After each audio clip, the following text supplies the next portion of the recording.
নাম দিয়ে কিংবা আমার নাম দিয়ে এই নাটোরে যে অন্যায় অবিচার হয়েছে বিভিন্ন জায়গায়, দখলদারিত্ব, জমি দখল, পুকুর দখল, বিচার সালিসের নাম দিয়ে মানুষের টাকা খাওয়া, বিভিন্ন মানুষকে হয়রানি করা, বিভিন্ন মানুষকে ভয়ভীতি দেখানো। আমি এই কথাই বলতে চাই, আজ থেকে এখন থেকে নাটোরের মাটিতে কোনো অন্যায়, সন্ত্রাস, চাঁদাবাজির স্থান আমি হতে দেব না।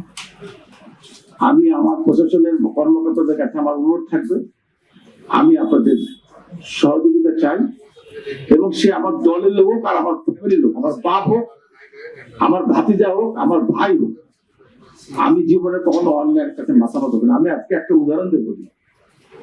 90s সময়, ওই সময় যখন আমি এমপি ছিলাম, আমার ভাতিজা ছিল, আমার ভাতিজা এখানে মেয়র এমদাদ আছে, এরকম আরো অনেকেই সেই সময় আমাকে অভিযোগ করেছে যে তোমার ভাতিজা অন্যায় করছে। বিশ্বাস করবেন সেটা জানি না, আমার ভাতিজাকে পুলিশ দিয়ে অ্যারেস্ট করে জেলখানায় আটকে রেখেছিলাম। আমার মা বেঁচেছিলেন, আমার মা আমার কেনা শাড়ি পরে নাই, আমার মা আমার সঙ্গে দিন খায় নাই, কিন্তু আমার ভাতিজার অন্যায়ের কাছে আমি মাথা নত করি। আমি আজকে পরিষ্কার ভাষা বলছি, আজ থেকে আগামী 5 বছরের নাটোরের মানুষের দায়িত্ব দিয়েছে। নাটোরের কোনো মাদক, নাটোরের কোনো জুয়া, নাটোরের কোনো চাঁদাবাজি, টেন্ডারবাজি, মাস্তানি, গুন্ডামি, ভূমি দখল এবং রিজার্ভ আছেন। আমি আপনার অনুরোধ রাখতে চাই, এই পুকুর কাটার নাম দিয়ে প্রতিদিন বিভিন্ন জায়গায় বিএনপির লোকরা বিভিন্ন দলের নাম দিয়ে আমাদের নাম ভাঙি, তারা পুকুর কাটার নাম দিয়ে যে জবরদখলি চলছে, সবকিছু মনে।